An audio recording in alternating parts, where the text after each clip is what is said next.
After accidentally stumbling on the mystic's secret conspiracy, a man said to them, "I guess you're not going to let me go now. I know too much."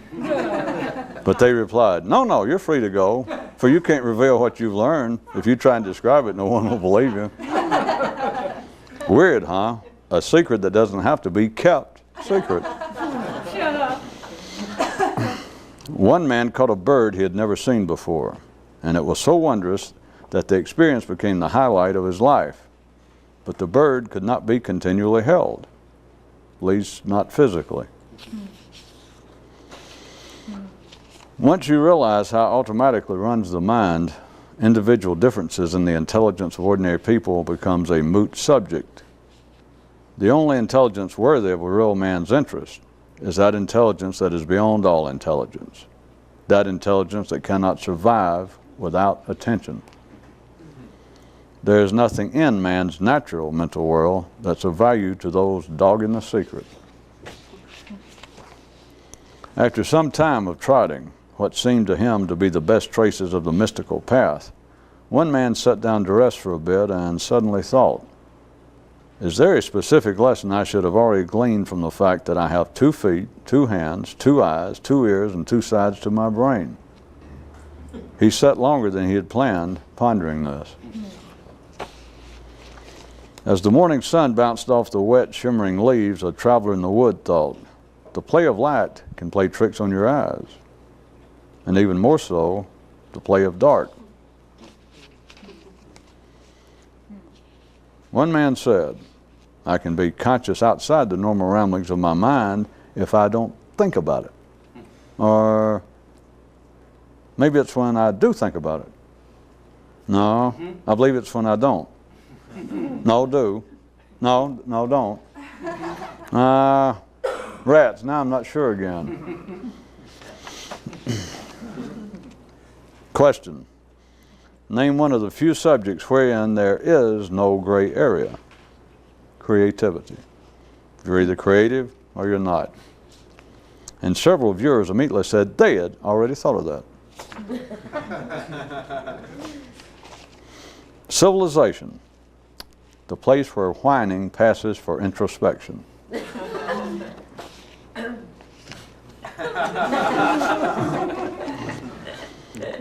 One man was home sometimes, and then he wasn't, and then he was, and then he wasn't, and on like that. The title of this story is Too Sad to Tell. On mornings when he could remember to do so, first thing one man would say to himself was, "Waking up to only the mind is a terrible thing to do." The quiz. Look, Dwayne, it's the quiz. Who worries most about death, the young or the dumb? And who can't carry your books home from school, the old or a fool? Dwayne, are you listening? One man had a 3-piece puzzle which he would take apart and put back together incessantly. Except he didn't realize it.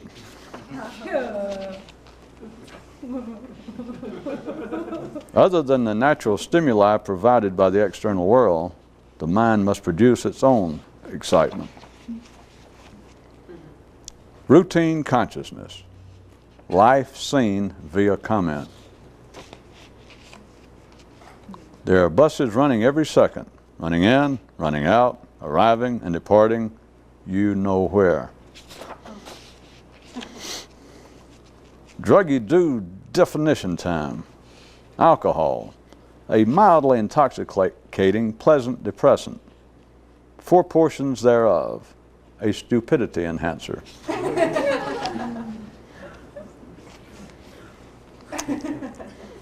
Today's sick transit poser. Would men get up early each day and pursue their ordinary lives, did they not feel somehow guilty about something or the other?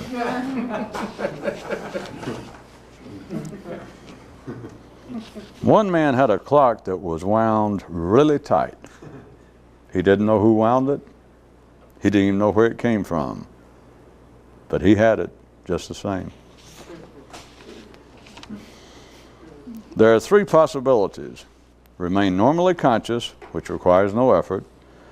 become consciously conscious permanently, which is almost impossible, or be continually struggling to become so, which is possible at every passing moment. Plans. A poem. A man without a plan is not really a man. A mystic has no plans. So what do you say after that? The mind is the only shoe that can put itself on, take itself off, examine its own soul and condition, make repairs, and put itself back on.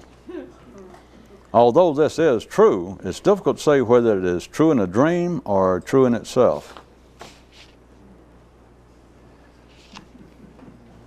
If you don't make ordinary people believe that anything new is either scientific, spiritual, or psychological, they won't pay any attention to it.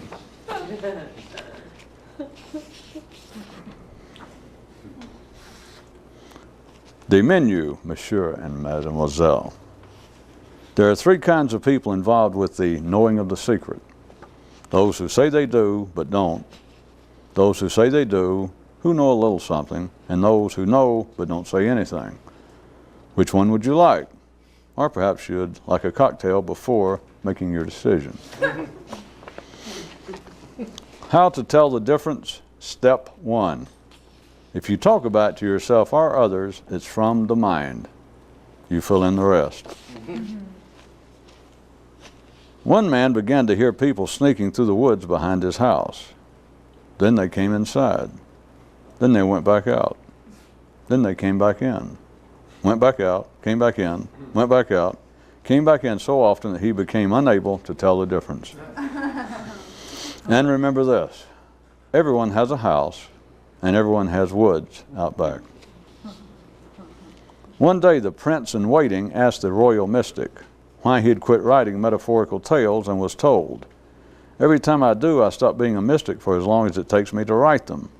And remember, everyone has a prince in waiting, just waiting to question any mystic you may also have. One trick known to all. If you let your mind just ramble normally on, you'll never notice how not conscious you are. Known to all and fits all. One man found himself sliding down a hill, not physically, but sliding down a hill nonetheless. But it was not in any way uncomfortable until he became aware of it. One master's message. You can try and focus your attention and concentrate, or you can try to turn it loose and let it blow mindlessly with the wind. It's all the same to me. Is it all the same to you? A viewer writes to complain. At those times when I do manage to become more conscious, it's like, well, like kind of boring and unsettling. It's like there's nothing for my mind to do. Okay, all right, relax. I just made that up. The court astrology meister plotted all the charts and told the king, sire, different parts of your being are dying at different rates of speed. He made this up just to see how his liege would respond. And now from our science desk, this story. Statistics now clearly show that most men's stomachs can take a joke about themselves a lot better than can men's minds. No. Standing on a high hill just outside the city, a man looked down on all of the many human activities percolating therein. The arts, the sciences, the politics, commerce, the religions, and pondered. What would happen down there should all men be suddenly made aware of the secret? And the answer being that there would no longer be a down there. One man found a cave in which he would sit alone. And when sitting there, he was oftentimes more conscious than was his norm. But then he'd leave and join the others and, well, you fill in the rest. Maybe. One of the most frustrating and irritating things about a mystic may be that although he'll tell you all about life, he'll never tell you what it is that he knows. Maybe. Men are fascinated with the idea of lies since it implies the existence of their contrary. One man had a pet insect that could dart and fly around so fast that he could never catch it. Though I don't know why he'd want to, since it already lived inside him. Those with no knowledge of the mind continue to speak of man's spirit and soul. Proverbial wisdom corrected. If you don't initially cry wolf, no one's going to listen to anything else you have to say.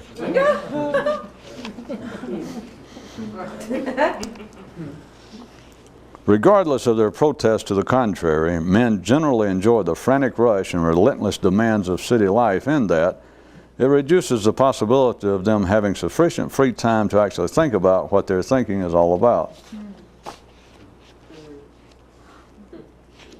When all of the other knights have ridden off on fool's errands, only the mystical one is left to go in search of the unknown curative for the unknown ill that has befallen the king. Although indeed initially the name of the ill is unknown, as the gallant one prosecutes his charge, the search itself begins to reveal its true nature. When alone, out on the plains, one man would sometimes hold up a finger, sometimes two, sometimes three. Although he could not explain this behavior precisely, he knew it had to do with some sort of communication system. A man approached the great spiritual master and asked this question: would you say that the mind is consciousness run amok? And the master replied, nah, man, I wouldn't put it like that.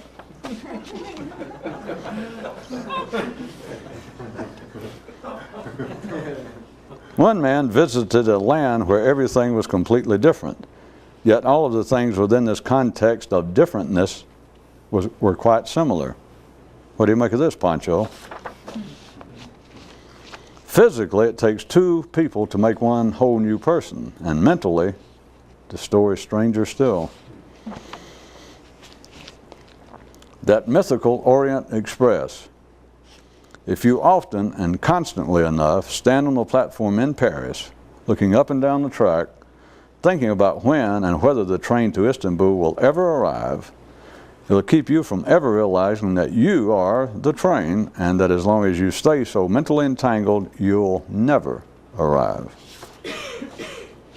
A man wrote to Dr. Supercophilus, "Dear doctor, in that great mystical expedition, is there a shortcut to the final destination?" "My dear sir, how can there be a shortcut to nowhere?"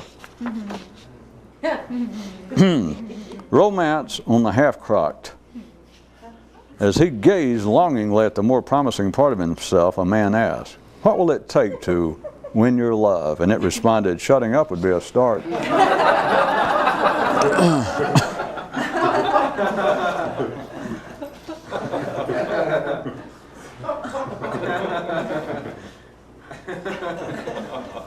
One man left home, went around the world, then came back. Things seemed different. Things seemed about the same. That's what travel can do for you.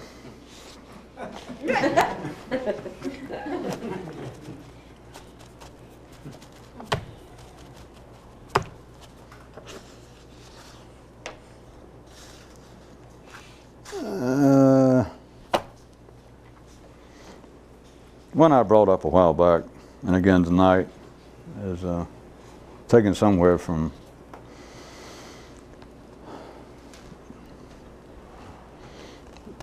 the Arthurian legends and their versions of it. In German mythology, they changed the names and etc. But the one I brought up, the English version, was the knight that stumbled onto a castle wherein he found a king that was ill, and everyone there was very upset, and no one knew what was wrong with him. And the king turned to him and gave him this charge to go out and find the cure. And the knight had already been looking for his purpose in life, who to rescue, what to do. But then he took upon himself. He rode off, but he did not know what was wrong with the king. No one knew what the ill was, and he didn't know what he was looking for. They later it turned in to be the search for the Holy Grail. One version as though it were an actual object, which you could look at as being, they sent him out to search for the Holy Grail rather than it being some Christian physical artifact, that it was a curative. Go find what it is. Go out there in life and find what it is that will restore the king to health. And so there he rides off, not knowing what's wrong with this king. Taking the king, since I've already done it myself enough times, you can look at it as the potential, or you can look at it at the very beginning, the king as being the highest point in the nervous system, just man's ordinary mind, his ordinary state of consciousness.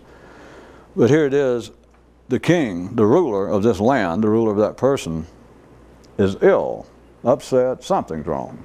And no one knows what it is. No one there in the castle can diagnose it. All they know is he's ill, he's been ill a long time, they fear for him, but no one has any idea. All they know is he's sick, and now they just wander around the castle, wringing their hands and wondering about it and worrying about it. So they send him off, and being a true mythical, or if not mystical knight, mystical if not mythical, take your choice, he does take up the charge. He takes responsibility and rides off. But think about it, he's out looking for a cure. All they tell him is the Holy Grail. Go out and find the cure. Go out and find what it will take to bring our king to good health, to restore him, or to even make him better, but about the only way the ordinary mind can take it is restore him to health. I'll go ahead and suggest to you in advance, or tell you in advance, going out and find some cure to put him back in good health is a waste of time. Jesus. I mean, go into analysis, take up drugs, heavy drinking, religion. But notice, that's all the mind can come up with. That's the way it's normally interpreted at best, is to find something to restore him, to restore his health, bring him back like he was. Who the hell wants that? What are you going to do? Spend 50 or 60 years of your life, especially if you thought you were involved with something extraordinary, just to get back to some stage wherein you thought that you were, I don't know how this would happen, but you thought you were saner sometime in the past, or that you were in better condition, and some way you slipped off the path, you lost your true calling. But you do understand there's another little side area that shows the difficulty of being out on the plains by yourself, like the one man tonight, and sometimes he would hold up a single finger, other times two, out on the plains, out by himself, and sometimes three, and he couldn't even explain to anyone. He wasn't sure, but he knew it had something to do with some sort of unknown communications, with some kind of signal. Notice the ordinary mind cannot go past the point of taking such parables and tales, even those kinds of people that suspect that there might be more to it, or who attempt to interpret it with a more metaphysical spin. They still can not get past the point of remedial action. When they dream of heaven, paradise, the great payoff for a life well spent. And what is it? What is it? What's the reward? All they tell you is, well, you won't be sick anymore, and you won't be old, and you won't be fat, and your hair won't be all falling out. You'll be back like you were when you were 20. And the whole world goes, hey, boy, I'm for that. Think about it. That's the reward.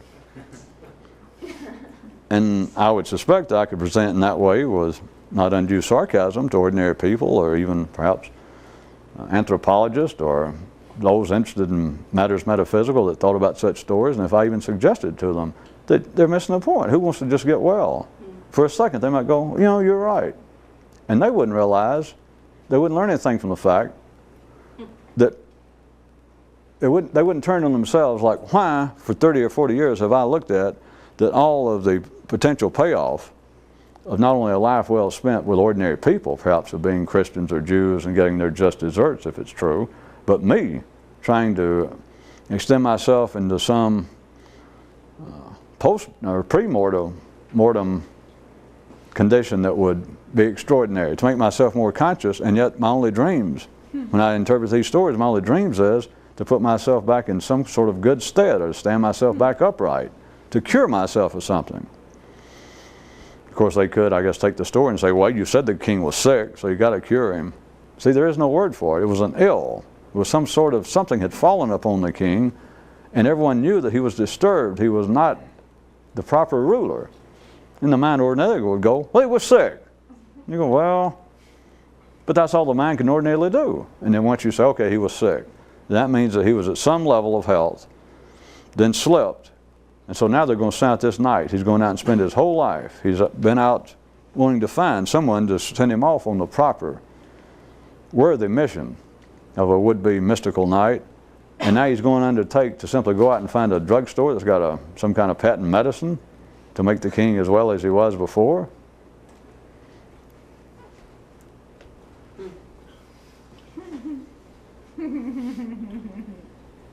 And the mind will go right along with none of the messages, take the easy way out, the obvious way, and think, well, the payoff for all of this is to get well. If it's to get well, back to what may have sounded like a joke to start with, if simply the idea is to get well, why would someone attempt to be a mystic? Why would someone attempt to become more conscious, to liberate consciousness? Why would they not simply go into analysis? That's the obvious one today, or stick with religion. Because the whole intent for them is to cure you, to make you well.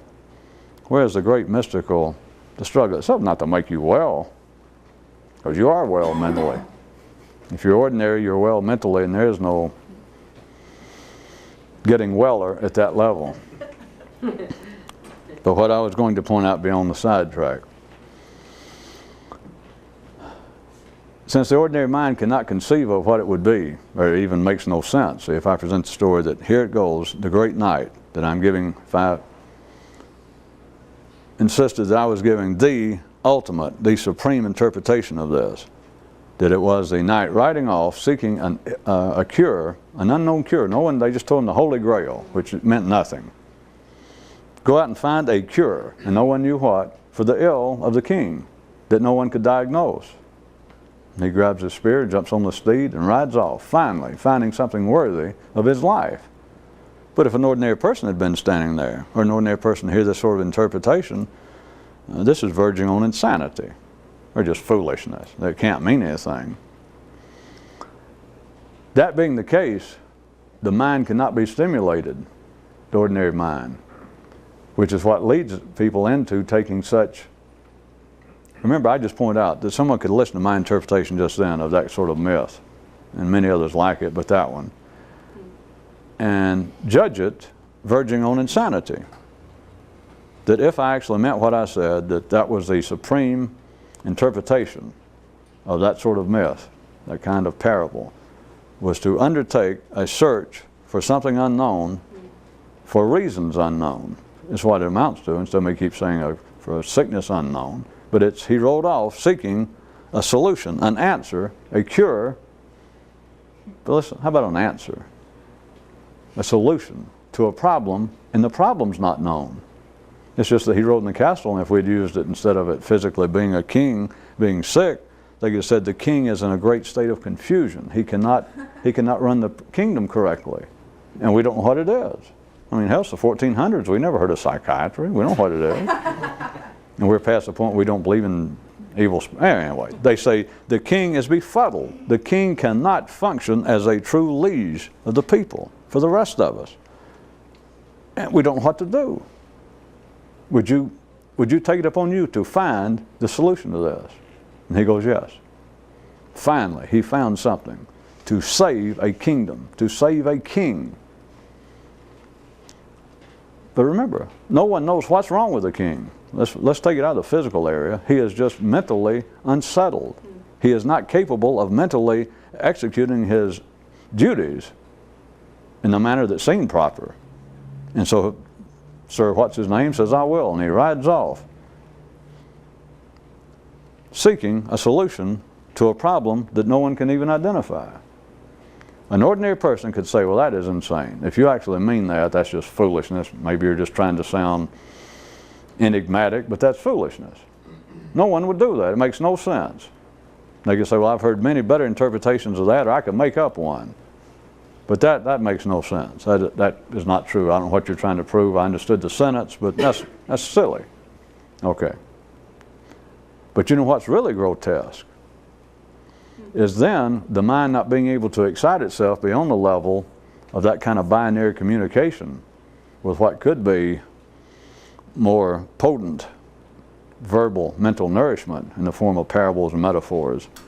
If you stay at the low level of it being cheap fast food, binary fast food, that's when you really come up from another view. Now we're talking about the very limited view of the few, but that's when you really come up with the grotesque interpretations. The grotesque. Because then you completely remove it, the mind completely removes it from any semblance of everyday life.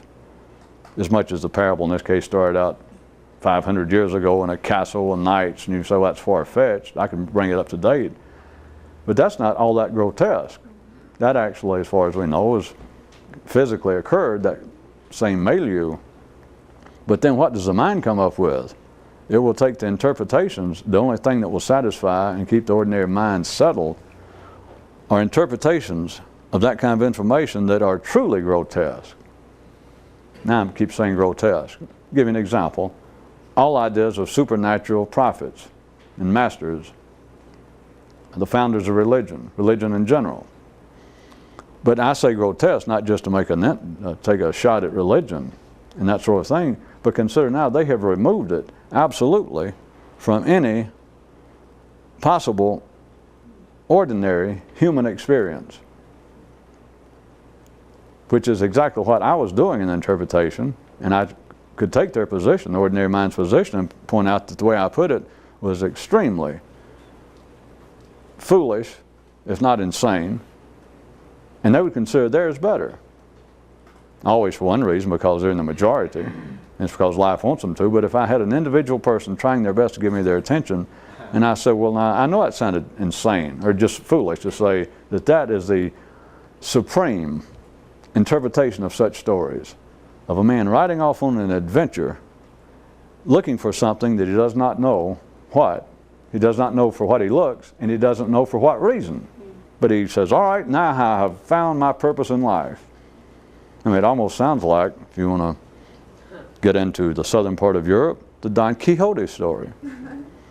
Because they take it to be all sorts of other things, political and reflections of insanity. But there was a man riding off, God knows why, and God knows what he was looking for. And they turned into something that they can turn into a silly story. Well, he was, he was an anachronism. It was past the time of knighthood and chivalry, or it was actually a metaphor for the writer's negative opinion of the political climate of Spain in that same area at that particular time, and the windmills, although it seems silly to say that there was a knight after the days of chivalry had passed and still out there on this old ragtag nag and charging at windmills, charging things that are not enemies, that are not alive, that have no meaning. And there have been people since then went, hey, he was trying to point out that was a kind of jejune government, the kind of non-thinking tyrants and governments running Europe and Spain, particularly at that time. But even people will settle for that. They can teach that kind of thing in college undergraduate courses. And yet it is grotesque from another view that they will try, not just that, but to take it into, to say that it has literally metaphysical, supernatural, the way in which they mean it, ramifications and significance, such as the Holy Grail then finally became, I guess they're still arguing over it, that it was first the cup that Jesus drank wine at the Last Supper, and then it was either the same cup or a different cup wherein someone caught his blood as he was dying there on the cross, and it had magical powers.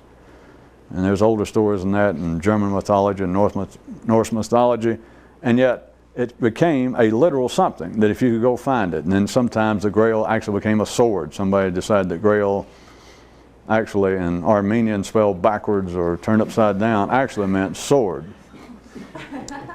Well, I know it sounds good. I'm not just making fun of it. It all sounds great that if you could find a literal object wherein there was magical powers. And the Buddhists, there's a great trait, if you don't know, in the bones of Buddha. And somebody tried to calculate all the bones and the pieces of bones of Buddha that had been sold if they were actually from Buddha. The guy had to be something like 470 feet tall, that kind of thing.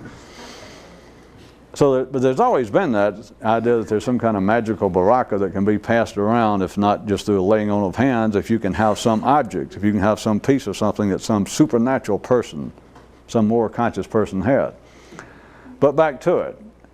they could look at my description, my interpretation of him literally writing out, seeking that which he knows not for reasons unknown to him. And they could say, well, that's foolish. And I go, yeah, I know what you mean. But then look at the common ones, wherein that it would be that they could take this knight as being a Christian, a would-be Christian or Jew or anybody. But a would-be Christian, you could take it in the interpretation that he is literally looking for the Holy Grail, that his soul is sick. And that is what the Fisher king, the king ill there in the castle, that it's a man's sick soul racked by sin, not living the Christian life. And that the Holy Ghost or some power of God sends this Christian. Now the knight could be like another version of Bunyan's travels, that he sends him out now to search for the Holy Grail, to literally find Jesus, or to find a piece of Jesus, or find that which Jesus had touched so that he could bring it back and cure the king's soul.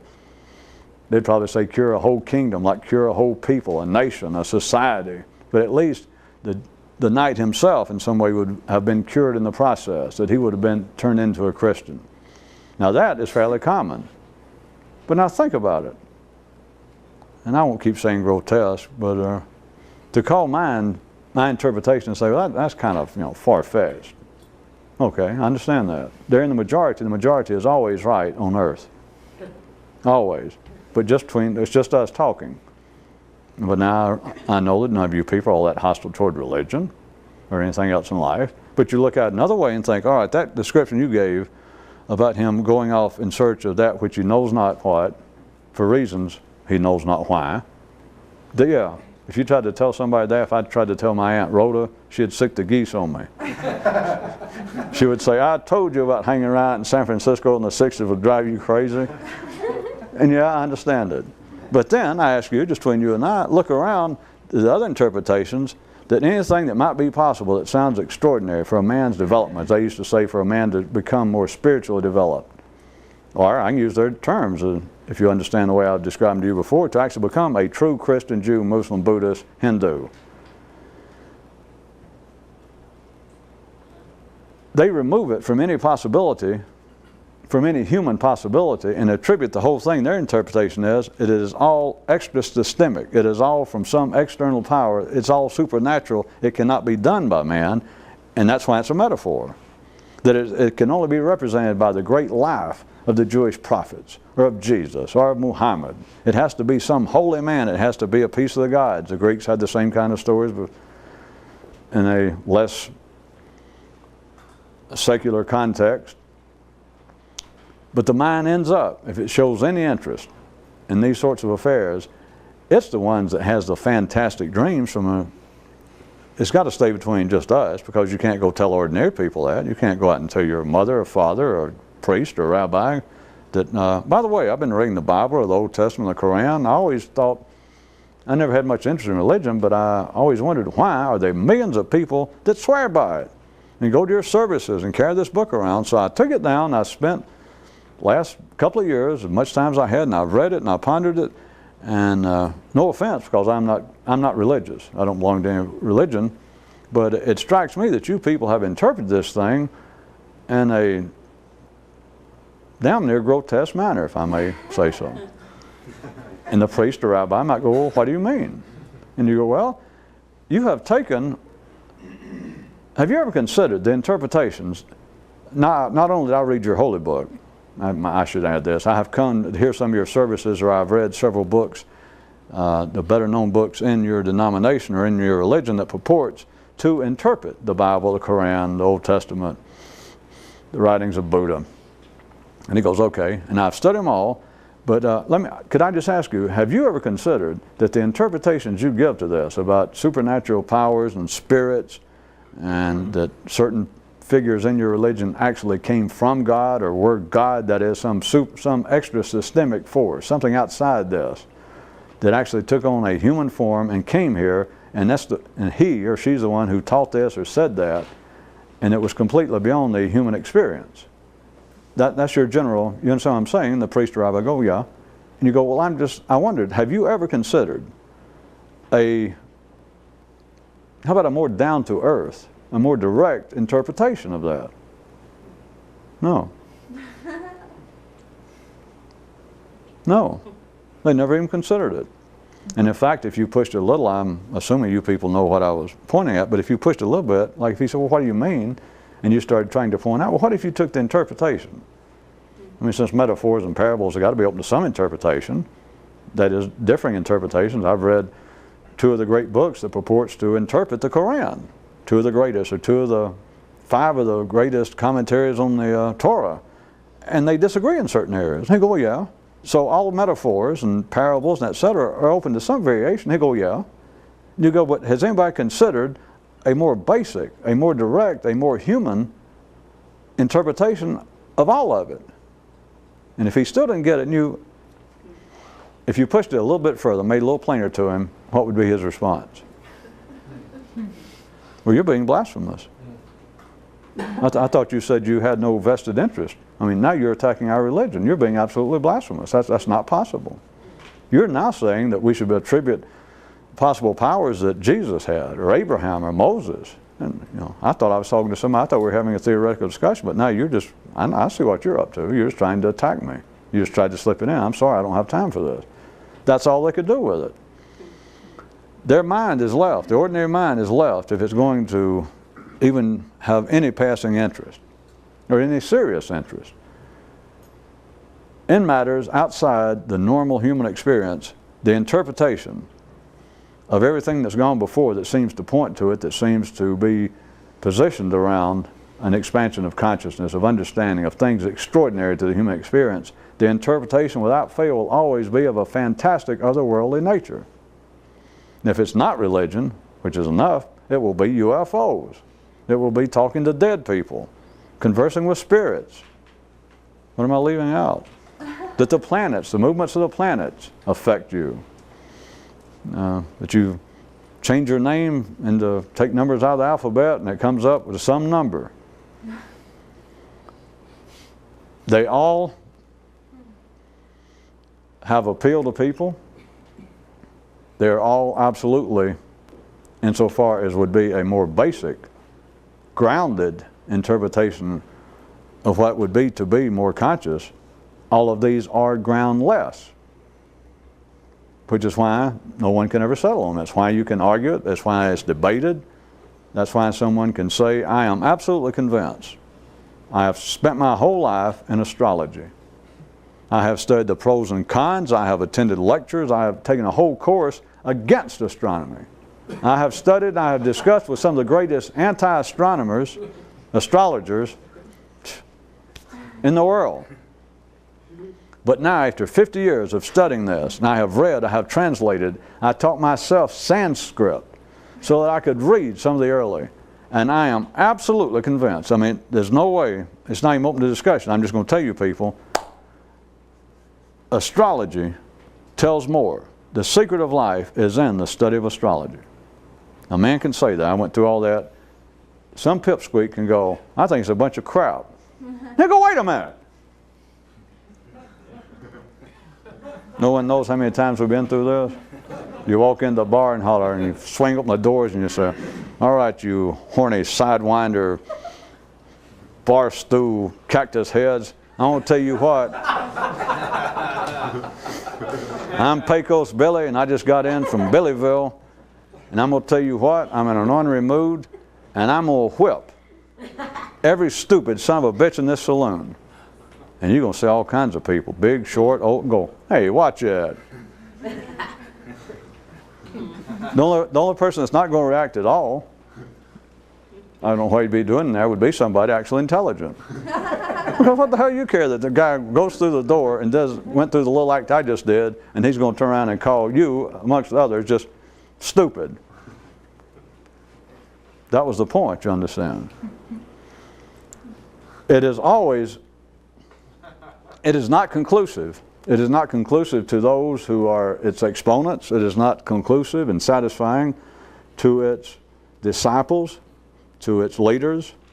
Is the whole point, again, to point out to you, if you found a sane, reasonable priest, rabbi, leader in a religion, and ask him, can you live like Buddha? Are you enlightened? Are you a real Christian? Are you a Jew? If Moses was here now, would you stand up? If we say, well, here's Moses, finally a Jew showed up in the temple, a real one, And we say, is anybody else here? Would you stand up? And the rabbi goes, well, certainly not. And nobody notices it. It is passed off again, as everything in life works, that it is a show of humility. Well, you can call it that. But it's a show of something else. To ask a pope, to ask a priest, say, you've been in the church, you devoted your whole life, you've given up everything, sex, wealth, a home, a family. You gave up everything for the church, yes. And you have been faithfully exercising your duties, worked your way up in the church for 50 years, yes. Are you a Christian? And he would say, if you mean, am I Christ-like? No. And no one notices it. They're not supposed to, but you know, this is just us talking. It sounds to be humility, but it's also something else. It's also grotesque. And the mind will not even bat an eye. It will then have to dream. It knows that there is something to it. Let me be cruder again. And assuming I'm talking behind the natural linguistic metaphors of psychology.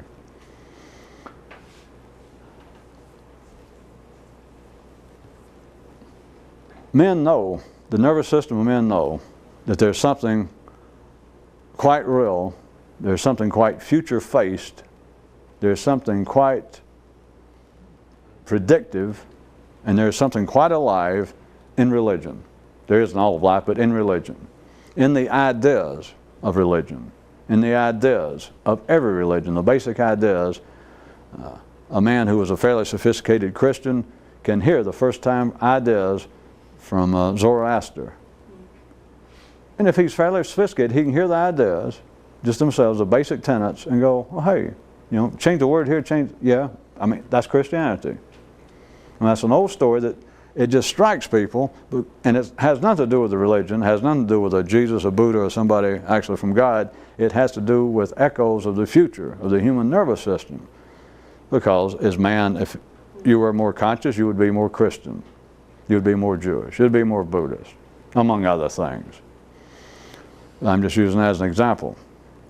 Religion again.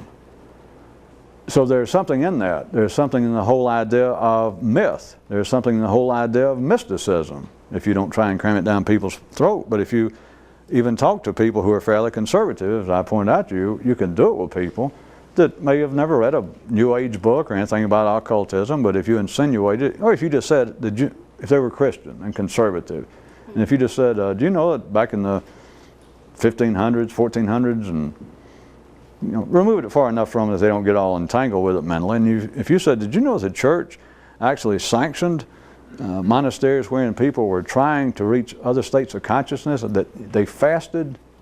And the person might go, well, you know, at our church we fast 2 days a week right before Easter. You go, yeah, I know that. But did you know that the church, your church, actually sanctioned and set up monasteries, and there were people who would fast until they would pass out? You know, like 30 and 40 days, and do nothing but sit and repeat the Lord's Prayer. And you can get fairly conservative people. They're not about to go do it. But if you present it to them the right way, and if you tell them it was actually part of the church, and it just seemed like, you know, you don't hear about it, but it actually happened, they will not get all that upset. Very conservative people that never heard, and they go, well, because it has nothing to do with religion, etc. As I said, it's the nervous system responding to an echo of the future. Reverberations of the future, because they know that there is a validity to that.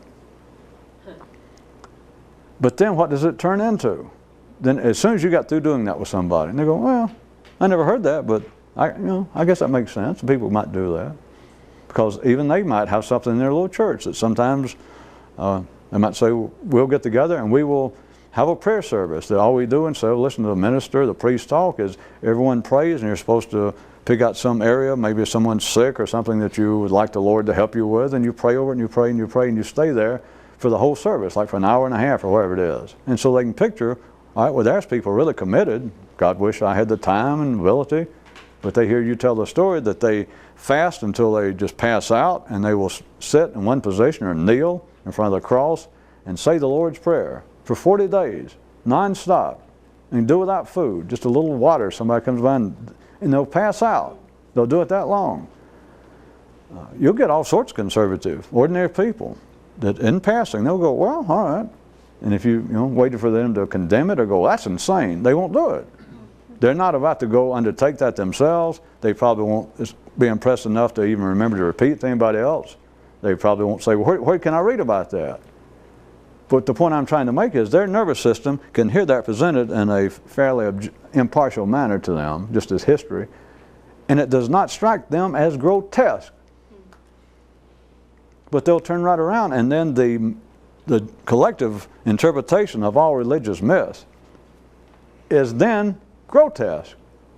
Whereas when you describe the reality that some individual, that you're removed from them in time and place, and you say some people used to do that. And of course what you're trying to describe within the Christian context or whatever it was to them is people trying to become conscious of consciousness, trying to become conscious without comment, trying to become conscious beyond the operations of the mind. And they agree to it. You're just saying, well, they're attempting to become more Christ-like. They're attempting to suppress, to starve out, as it were, the evil spirits, which is the distractions of the mind. I've already showed you that. It's easy to see that everybody could be a Christian or a Jew if they could just remember to do it. And so it's the distractions of the mind. You don't have to go looking for Satan out in the woods, gobbling around with his hooves and his tail. You don't have to go anywhere to find Satan. It's the distraction of the mind, that no one can keep anything under control. Well, anything verging on the extraordinary. If it's not something you were born wanting to think about, if it was not part of the automatic plan, that God, life, when you went by there and it looked at you one time, it turned on your pilot light and it went, whatever fuel you were burning then, whatever heated up that's what you thought about. Anything beyond that is trying to actually be a Christian, Jew, or more conscious. And nobody's going to do that. So the interpretations, rather than being down to the level of the knight riding off actually trying to find, here in this life, trying to find this thing that he didn't know, but actually going out and trying to do it. And as soon as he heard it, went, yes. In the story, the rest of it, or the background, that these knights, or this knight, had been wandering, looking for the cause. He knew that I'm a knight, but I have no cause. I have no charge. And then he found one. And in a sense, it was insane. They said, we got a king here that something's wrong with him, and we don't know what it is, and we need a solution. Would you do it? He went, yes. Finally, now I got it. So there it is, as far as he's concerned. The rest of his life is now cast. The general scope of it. But look how silly it is in one level. Now I finally found what it is. My life. Going off in search of something, I don't know what it is, and I've got no reason generally to know why I'm doing it, but tally-ho, God damn it, and off he rides. That sounds silly, except that at least it is down to earth. It was that kind of interpretation. It's in this lifetime. He is trying to do it. Then every other collective, all the sane, which means all the habitual, all the ones you're used to. The other interpretations, oh well, there are things you can't do, and that's just a metaphor representing life after death, or that's just a metaphor representing the power of God or of Allah, Jehovah. But I mean, that's not something men actually do. From another level, that is truly fantastic. That is grotesque. But notice, it requires no effort. You are relieved. It can become mere speculation. It becomes mere ritual of going to a church. Or if you're more intellectually or academically inclined, then you can study such myths and parables, write books about them, and interpret them in all sorts of ways, but it is simply a hobby. But as long as it has no pertinence, as long as it's not even presented, as long as the mind of the person involved does not accept it as being anything that I could do right now. You mean this Sunday? It's even worse than that. Oh, you mean this Saturday? No.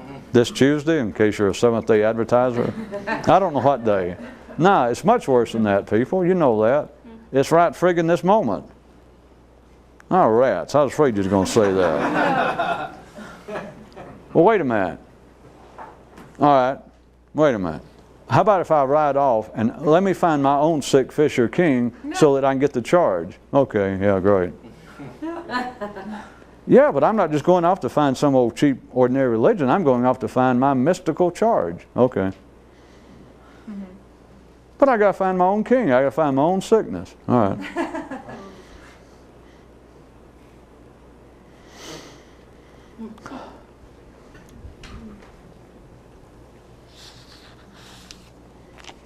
I don't think, in all due humility, I can beat ending by rereading my own news item.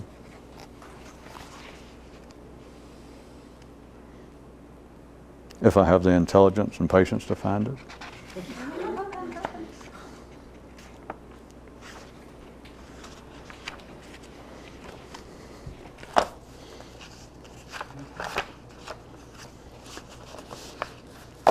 One trick known to all. If you let your mind just ramble normally on, you'll never notice how not conscious you are. That is rather cold-blooded, and if that doesn't sound like enough, then instead of just let your mind normally ramble on, then if you're a person of normal mind, instead of just normal mind, fill in something a bit more specific, something a bit more sparkling. Well, whatever interests you in your normal mind. You know. Religion, fame, but religion's a good one. Just let your mind wander on, ramble on, or, if you're really big boys and girls, the great mystical adventure. Just, I would assume that most people that ever tune into this would already been, in some way, at least theoretically or mentally, readingly involved with mysticism before this. So you've already been having your own thoughts. Oh, certainly. God, don't they wish they could leap through the TV set to straighten me out? That's why God provided the postal service. But don't forget, they also got postal inspectors. Never.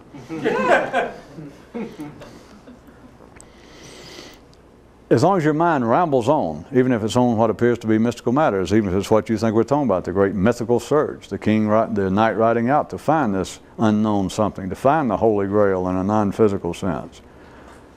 Your mind's already rambling on that. And you can say, yeah, but it's rambling on higher matters. Okay. Let it ramble on. Let it ramble on about being more conscious, and at least it'll serve one purpose. You'll never notice how not conscious you are.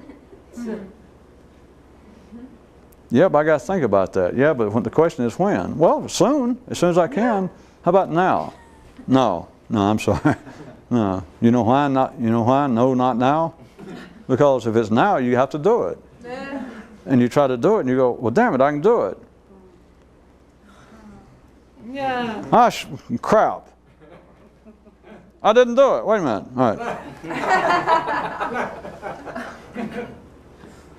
All right. Ah, crap. But if you can dream about, as hard as I've tried, as worthy as I am, I know damn well Jesus, the Messiah, may not be returning in time soon, but I know one thing for sure, UFOs are real. And I know what, they keep landing all these offshoot places. I don't know what it is. They're looking for people like me. People who are actually struggling to be more conscious and have a great spiritual affinity to life and the universe. They're looking for the likes of me, and all I got to do is keep it up. Maybe hang out in the backyard with a flashlight, or maybe surround myself with candles or books on UFOs, and sooner or later they're going to find me. How about right now? Well, they can't find me right now. Yeah, they can. I know where they are. They can find you. You didn't like the news item about the man who had a bird? He caught a... No, it was another one. A man that had a pet insect that could dart and fly around so quickly that he never could grasp it. He never could catch it. But you know, I was at a loss to know why he wanted to, since it was already inside of him. You don't have to sit in the backyard waiting for the Messiah or UFOs. But if you don't want to face up to what's going on now, you're better off doing that. At least it gives you something to do. And I even tried to make up for that. The one that a viewer wrote in to complain. It was right in the midst of all this. I guess this would be a good place to end. The viewer wrote in to complain. He said, even when I do manage to get more conscious than is my norm, just momentarily, it's like, it's like almost, it's unsettling. It's kind of boring. It's like my mind's got nothing to do. And I said, okay, relax. I made it up.